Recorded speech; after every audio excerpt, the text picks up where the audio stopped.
जम्मू कश्मीर से बड़ी खबर, जहां पर एनआईए की दबिश। टेरर फंडिंग मामले को लेकर एनआईए का एक्शन। कश्मीर के 3 जिलों में एनआईए की रेड। शोपियां, कुलगाम और कुपवाड़ा में नेशनल इन्वेस्टिगेटिव एजेंसी की टीमें पहुंची हुई हैं। संदेह पर खंगाला जा रहा है। कुछ घरों में दबिश दी गई है, कुछ लोगों से पूछताछ की जा रही है। 3 जिलों में एनआईए की रेड पड़ी है। इनमें शोपियां है, कुलगाम है और कुपवाड़ा है, जहां पर एनआईए की टीम पहुंची है पूछताछ के लिए। टेरर फंडिंग के मामले में एनआईए लगातार एक्शन मोड में रहती है। एक बार फिर से कश्मीर के 3 जिलों में एनआईए की दबिश। इसमें शोपियां है, कुपवाड़ा है, कुलगाम है, जहां पर नेशनल इन्वेस्टिगेटिव एजेंसी की टीमें पहुंची हुई हैं। आतंक के हर मंसूबे को निस्तनाबूद करने में तमाम जो संस्थाएं हैं वो जुटी रहती हैं।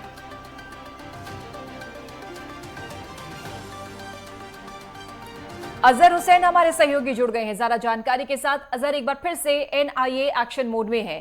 3 जिलों में छापेमार कार्रवाई की जा रही है, शोपियां, कुलगाम और कुपवाड़ा। पूरी खबर बताएं विस्तार से। इस समय किस तरह का एक्शन और क्या तस्वीरें वहां से? देखिए पूजा, लगातार एनआईए की दबिश जो है लगातार टेरर फंडिंग को लेके, या जितने भी ओजीडब्ल्यूज है, जितने भी टेरर फंडिंग रिलेटेड जितने भी केसेस है, उनके एक्शन करने के लिए एनआईए जो है काफी अलर्ट मोड में दिखाई दे रही है। पिछले कई वर्षों से हमने देखा कि एनआईए ने जम्मू कश्मीर पुलिस से मिलके और यहाँ पे सीआरपीएफ में मिलके आज सुबह अर्ली मॉर्निंग पहले जम्मू के नगरोटा इलाके पे पहले छापामार कार्रवाई अंजाम दी। उसके बाद में घाटी के 3 जिलों में, जिसमें कपवाड़ा और कुलगाम, शोपियान के काफी सारे इलाकों में जो है छापामार कार्रवाई अंजाम दी गई है। तो अभी तक जो इतलात मिली है, क्योंकि अंडर गोइंग ही है ये सारा ऑपरेशन जो है, अंडर गोइंग ही है, लेकिन फिलहाल कहना कबल वक्त होगा। लेकिन जो एनआईए की जो रेड है, इसमें काफी सारे जो है सबूत हाथ में लगे, जिसमें लैपटॉप से लेके टेलीफोन तक और कुछ दस्तावेज भी हाथ में लगे हैं। और ये इसी सिलसिले की कड़ी है कि जिस तरीके से लगातार जो एक्शन दिखाई दे रही है एनआईए की तरफ से टेरर फंडिंग को लेके, या ओजीडब्ल्यूज की जितनी भी कर्व करने के लिए और मिलिटेंसी ग्राफ को कम करने में एनआईए की काफी अच्छी इसमें सफलता हासिल हुई है। और उसी के बेस पे ये सारी इन्वेस्टिगेशन चल रही है। रिसेंटली हमने देखा कि जो भी इनकी संपत्ति थी, मिलिटेंट्स की जितने भी संपत्ति थी, या ओजीडब्ल्यूज के जितने भी संपत्ति थी, और जो भी संपत्ति जो इस टेरर फंडिंग को लेके जहां पे भी ये वारदा हुई है, और उसको भी इन्होंने जो है कुर्क लगा दिया है, और उसको भी अंडर इन्वेस्टिगेशन लगा दिया गया है। और कुल मिला के जो एनआईए की रेड है, कहीं ना कहीं एक बड़ी कामयाबी मानी जाएगी।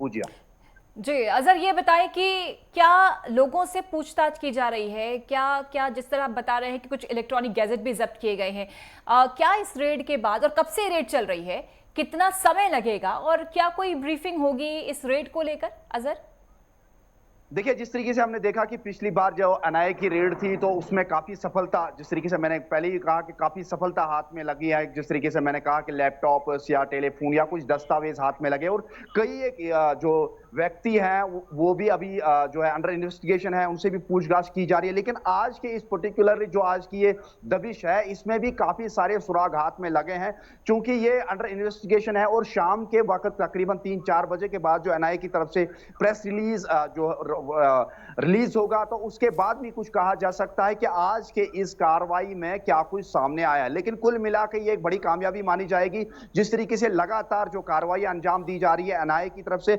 आज की इस कार्रवाई में जम्मू कश्मीर पुलिस और सीआरपीएफ ने मिलके इन सारे इलाकों में एनआईए के जो एक टीम थी, उनके हमरा इन सारे इलाकों का जो है मुआयना करके इनका सारा जो है ये पूछताछ की जा रही है। और अभी कहना कबल वक्त होगा कि इसमें सामने क्या आया है। लेकिन कई एक व्यक्ति से बिल्कुल जो है पूछताछ भी की जा रही है, किस तरीके का जो है उनकी कनेक्टिविटी है मिलिटेंट्स के थ्रू, या टेरर फंडिंग रिलेटेड जो है क्या कनेक्शन है, उस सारे जो है सबूत उसको खंगाला जा रहा है, और हर एक व्यक्ति से पूछताछ की जा रही है।